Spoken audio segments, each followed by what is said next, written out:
Ladies and gentleman, ಮೈಸೂರಿನಲ್ಲಿ ರಾಹುಲ್ ಗಾಂಧಿ ಭೇಟಿಯಾಗಿರುವಂತಹ ಬೆನ್ನಲ್ಲೇ DCM DK Shivakumar ಅವರು ಫುಲ್ ಆಕ್ಟಿವ್ ಆಗಿದ್ದಾರೆ.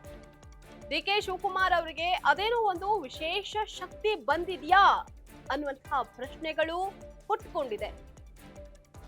ಯಾಕೆ ಗೊತ್ತಾ, ಅವರಿಗೆ ಆ ಎರಡು ಪ್ರಬಲ ಅಸ್ತ್ರಗಳು ಅವರ ಕೈ ಸೇರಿದೆ. ಹಾಗಾಗಿಯೇ ಅವರು ಫುಲ್ ಆಕ್ಟಿವ್ ಆಗಿದ್ದಾರೆ.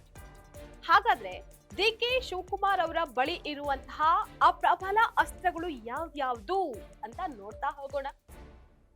ವೀಕ್ಷಕರೇ, ನೆಲ ಜಲ ಭಾಷೆಗಾಗಿ ಪ್ರಾಮಾಣಿಕ ಪತ್ರಿಕೋದ್ಯಮ, ನೀವು ನೋಡ್ತಾ ಇದ್ದೀರಾ ಫೋಕಸ್.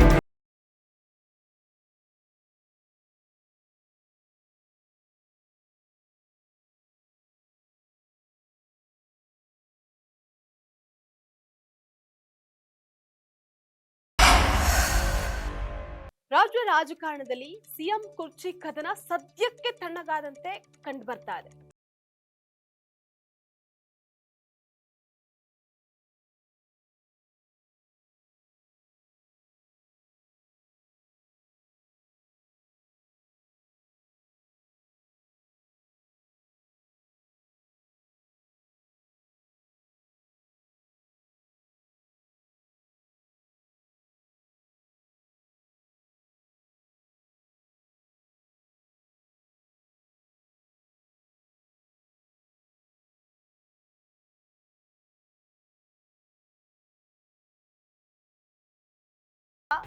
ಅವಾಗ್ಲಿಂದಲೂ ಕೂಡ ಏನು ರಾಹುಲ್ ಗಾಂಧಿ ಅವರನ್ನ ಭೇಟಿ ಮಾಡಿದಾಗ್ಲಿಂದಲೂ ಕೂಡ ಫುಲ್ ಆಕ್ಟಿವ್ ಆಗಿದ್ದಾರೆ.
ಇಷ್ಟಕ್ಕೂ ಡಿಸಿಎಂ ಡಿಕೆ ಶಿವಕುಮಾರ್ ಅವರ ಕೈಯಲ್ಲಿರುವಂತಹ ಆ ಎರಡು ಪ್ರಬಲ ಅಸ್ತ್ರಗಳು ಯಾವ್ದ್ಯಾವ್ದು ಅಂತ ಫಸ್ಟ್ ನಾವು ನೋಡ್ತಾ ಹೋಗೋಣ.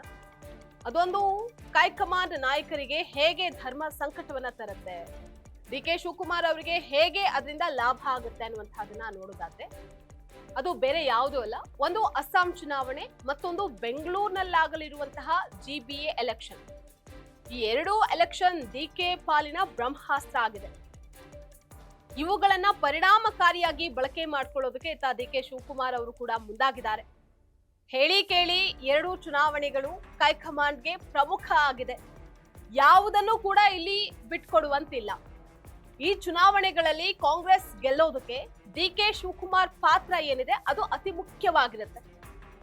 ಡಿಕೆ ಶಿವಕುಮಾರ್ ಅವರ ಬೆಂಬಲ ಇಲ್ಲದೆ ಇಲ್ಲಿ ಗೆಲ್ಲೋದು ಅಸಾಧ್ಯ.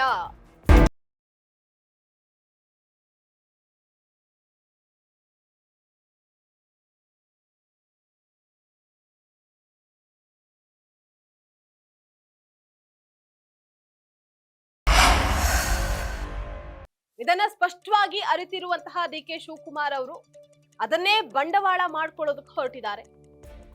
ನಾನು ಹುಟ್ಟು ಕಾಂಗ್ರೆಸ್ಸಿಗ, ನನ್ನಂತಹ ಕಾಂಗ್ರೆಸ್ ನಿಷ್ಠಾವಂತ ದೇಶದಲ್ಲೇ ಸಿಗೋದಿಲ್ಲ. ಆದ್ರೆ ನನಗೆ ಮೊದಲು ಸಿಎಂ ಸೀಟು ವಿಚಾರವನ್ನ ಕ್ಲಿಯರ್ ಮಾಡಿ, ಈ ಬಾರಿ ಬಜೆಟ್ ಅನ್ನ ನಾನೇ ಮಂಡನೆ ಮಾಡಬೇಕು ಅನ್ನುವಂಥ ನಿಟ್ಟಿನಲ್ಲಿ ಮಾತನಾಡಿದ್ದಾರೆ. ಈ ಎರಡೂ ಚುನಾವಣೆಗಳಲ್ಲಿ ಪಕ್ಷವನ್ನ ಗೆಲ್ಲಿಸುವಂತಹ ಕೆಲಸ ನಾನು ಮಾಡ್ತೀನಿ. ಆದ್ರೆ ಇದಾಗದ ಹೊರತು ನಾನು ನಿಮ್ಮ ಕೆಲಸವನ್ನ ಮಾಡೋದಕ್ಕೆ ಕಷ್ಟ ಸಾಧ್ಯ ಅನ್ನುವಂತಹ ಸಂದೇಶವನ್ನ ಡಿಕೆ ಶಿವಕುಮಾರ್ ಅವರು ಹೈಕಮಾಂಡ್ ನಾಯಕರಿಗೆ ತಿಳಿಸಿದ್ದಾರೆ. ಹಾಗಾಗಿನೇ ರಾಹುಲ್ ಗಾಂಧಿ ಕೂಡ ಮೈಸೂರಿನಲ್ಲಿ ದೆಹಲಿಗೆ ಬರುವಂತೆ ಡಿಸಿಎಂ ಡಿಕೆ ಶಿವಕುಮಾರ್ ಅವರನ್ನ ಕರೆದಿದ್ದಾರೆ ಅಂತ ಹೇಳಲಾಗ್ತಾ ಇದೆ. ಏನೇ ಆಗ್ಲಿ ಇದಕ್ಕೆಲ್ಲ ಶೀಘ್ರದಲ್ಲೇ ಸ್ಪಷ್ಟ ಉತ್ತರ ಕೂಡ ಸಿಗಬೇಕಾಗಿದೆ. ಇದಾಗಿತ್ತು ಇವತ್ತಿನ ಫೋಕಸ್ ಸ್ಪೆಷಲ್ ಸ್ಟೋರಿ. ನೆಲ ಜಲ ಭಾಷೆಗಾಗಿ ನೋಡ್ತಾ ಇರಿ ಫೋಕಸ್ ಟಿವಿ.